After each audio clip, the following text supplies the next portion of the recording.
नमस्कार, beauty studio मराठीमध्ये पुन्हा एकदा स्वागत। तर आजच्या व्हिडिओमध्ये मी तुम्हाला सांगणार आहे की आपण आपल्या दातांची काळजी कशी घेतली पाहिजे। आपण आपल्या स्किनकडे लक्ष देतो, केसांकडे लक्ष देतो, कपड्यांकडे लक्ष देतो, मेकअप करतो, पण बरेच जण आपण आपल्या दातांना इग्नोर करतो। जेव्हा आपण लहान असतो तेव्हा आपण आपल्या दातांकडे लक्ष देत नाही, आपले दात किडतात, वेडेवाकडे येतात, पण तेव्हा आपण लहान असतो। पण आता जर आपण आपल्या दातांची काळजी नाही घेतली आणि एकदा जर दात गेले तर ते परत येत नाही।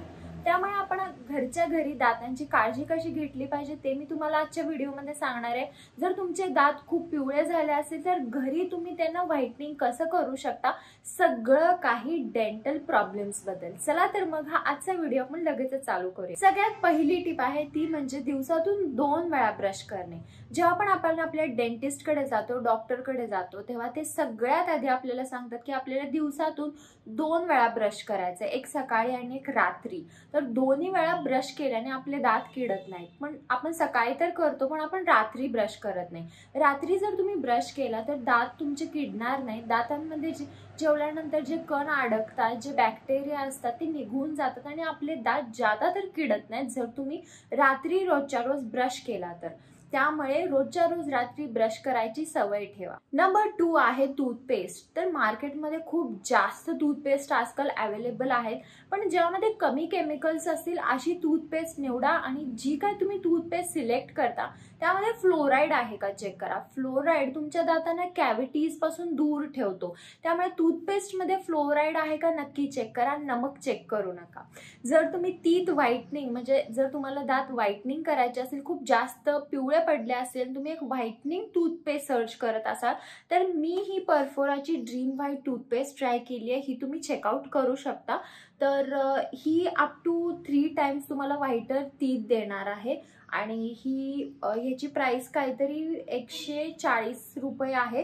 तर ही तुम्ही चेकआउट करू शकता। जर तुम्ही एस्पेशली फक्त टीथ व्हाइटनिंग साठी टूथपेस्ट सर्च करत असाल तर ही चेकआउट करू शकता। ही खूप बेस्ट पेस्ट आहे, मी ट्राय केली म्हणून मी तुम्हाला ही सजेस्ट करते। ब्रश करताना कधीही खूप जोरात ब्रश करू नका। बरेचदा आपण जेव्हा टीव्ही ऍड्स बघतो त्यात ना एक 20 सेकंदाच्या आत असं करून त्यांचा ब्रश होतो आणि त्यांना एकदम फ्रेश वाटतं। ऍक्च्युअल लाईफ मध्ये आपल्याला ही चूक करायची नाही आहे। तुम्हाला 1 मिनिट ह्या साईडला आणि 1 मिनिट ह्या साईडला हळूवार पद्धतीने ब्रश करायचा आहे आणि ते देखील तुम्हाला सर्क्युलर मोशन्सनी ब्रश करायचा आहे। कधीही असं ब्रश करू नका। हळूवार पद्धतीने जर तुम्ही ब्रश केला तरच बॅक्टेरिया निघणार आहेत, नाहीतर तुमचा ब्रश करून काहीच फायदा नाही आहे। जेव्हा पण तुम्ही टूथब्रश निवडता तेव्हा हे जे ब्रिसल्स असतात ते नेहमी सॉफ्ट आहेत का चेक करा। हे ब्रिसल्स जर तुमच्या हातांना खूप जास्त हार्ड लागले तर तुमच्या दातांना ते वापरू नका, कारण दात खूप डेलिकेट असतात। त्यामुळे जर तुम्ही खूप हार्ड ब्रश वापरले ना तर तुमच्या दातांना प्रॉब्लेम येऊ शकतो। तुमच्या जर कॅप्स वगैरे असतील तर त्या निघू पण शकतात तुम्ही जर हार्ड ब्रश वापरला। जर तुमच्याकडे इलेक्ट्रिक टूथब्रश असेल तर बेस्टच, पण जर तुम्ही नॉर्मल टूथब्रश वापरत असाल तर पहिला त्याचे ब्रिसल सॉफ्ट आहेत का चेक करा आणि जर नसेल तर तुम्ही असा सॉफ्ट ब्रिसलवाला टूथब्रशच निवडा, तोच घ्या, दुसरा कोणता घेऊ नका। नंबर 4 टिप आहे जी खूप इम्पॉर्टंट आहे की बरेच जण काय करतात, फक्त दात घासतात, आपण आपल्या जिभेकडे लक्ष देत नाही। तर जिभेला देखील घासणं खूप इम्पॉर्टंट असतं, कारण जिभेवर देखील खूप जास्त जर्म्स असतात, बॅक्टेरिया असतात आणि जर तुम्ही तुमची जीभ साफ नाही ठेवली तर त्यावर खूप जास्त बॅक्टेरिया होतात आणि आपल्याला बॅड ओडर, बॅड ब्रीथचा प्रॉब्लेम होतो। त्यामुळे जीभ तुम्ही टंग क्लीनरनी साफ करू शकता। एक तर स्टेनलेस स्टीलचा टंग क्लीनर घ्या, नाहीतर तुम्ही कॉपरचा टंग क्लीनर देखील घेऊ शकता, पण जिभेला पण रोजच्या रोज साफ करा, नाहीतर तुम्हाला बॅड ब्रीथचा प्रॉब्लेम येईल। ट्राय करा की तुम्ही तुमच्या जिभेवर जे काही व्हाईट कलरचं बिल्डअप असतं ते सगळं काढून टाका। एका ब्रशमध्ये ते जाणार नाहीये, पण जसं जसं तुम्ही सवय ट्राय कराल, रोजच्या रोज तुम्ही तुमची जीभ साफ कराल,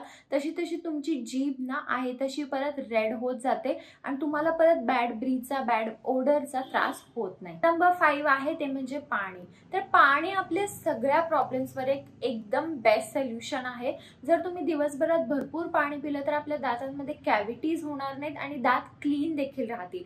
त्यामुळे दिवसभरात भरपूर पाणी प्या। नंबर 6 आहे माउथ वॉश। तर बरेच जणांना असा प्रश्न पडतो की माउथ माउथवॉश कशासाठी वापरायचा, माउथवॉशची काहीच गरज नाही आहे. पण जर तुम्ही एक चांगला माउथवॉश वापरला तर तुमच्या दातांना एक प्रोटेक्शन मिळणार आहे. मी जो माउथवॉश वापरते तो आहे परफोराचा probiotic rinse alcohol free mouthwash आणि हा अँटी प्लागवाला माउथवॉश आहे. जर तुमचे दात सारखे सारखे किडत असतील आणि तुम्ही तुमच्या दातांना एक प्रोटेक्शनसाठी माउथवॉश सर्च करत असाल तर तुम्ही हा परफोराचा माउथवॉश ट्राय करू शकता. ॲक्च्युली परफोराचीच मी तुम्हाला मगाशी व्हाईटनिंग टूथपेस्ट सांगितली आणि हा माउथवॉश, हे दोन्ही प्रोडक्ट तुम्ही चेकआउट करू शकता. जर तुम्हाला ब्रँडबद्दल ह्या काय माहीत नसेल तर तुम्ही त्यांच्या वेबसाईटला जाऊन सर्च करू शकता. ॲक्च्युली हा ब्रँड ना शार्क टँकवर आला होता आणि तेव्हा मी ह्यांचे प्रोडक्ट्स ट्राय केले आणि मला हा ब्रँड खूप आवडला. म्हणजे जर तुमच्या दातांचा काही प्रॉब्लेम असेल तर तुम्ही एकदा परफोरा ब्रँड चेक करू शकता. नंबर 7 आहे 3 ते 4 महिन्यानंतर एक नवीन टूथब्रश घ्या. एकच टूथब्रश तुम्हाला 6 महिने वर्षभर वापरायचं नाही, 3 ते 4 महिन्यांनी नवीन टूथब्रश घ्यायचा. तर जेव्हा पण तुम्ही नवीन टूथब्रश घेता तेव्हा त्याला कॅप असलेला घ्या किंवा जर तुमच्याकडे कॅप नसेल तर तुम्ही कॅप सेपरेटली घेऊ शकता.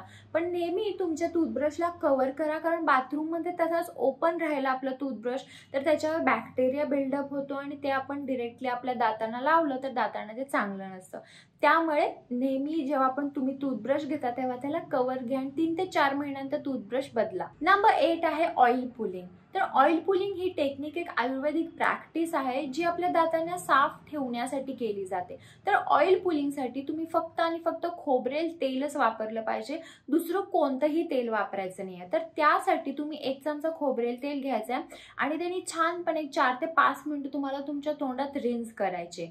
तर ह्याने तुमच्या तोंडात जर बॅड बॅक्टेरिया असतील ते निघून जातील. जर तुम्हाला बॅड ओडरचा म्हणजे तोंडातून जर खूप जास्त वास येत असेल तरी देखील ऑइल पुलिंग बेस्ट आहे. म्हणजे ऑइल पुलिंग आपल्या सगळ्या डेंटल प्रॉब्लेमसाठी एक 1 स्टॉप सोल्युशन आहे. म्हणजे तुम्ही ऑइल पुलिंग करू शकता. एकदा नक्की चेकआउट करा ऑइल पुलिंगची टेक्निक. मी माझ्या एका व्हिडिओमध्ये तुम्हाला सांगितलं ऑइल पुलिंग कसं करायचं ते, त्यामुळे तो व्हिडिओ तुम्ही चेकआउट करू शकता. नंबर 9 आणि लास्ट टिप आहे रेग्युलर डेंटल चेकअप्स. जर तुम्ही रेग्युलर डेंटल चेकअप्स केला आणि तुमचे दात थोडा जरी जर किटला असेल तर तुम्हाला लगेच समजेल आणि तुम्ही लगेच त्याची ट्रीटमेंट करू शकता.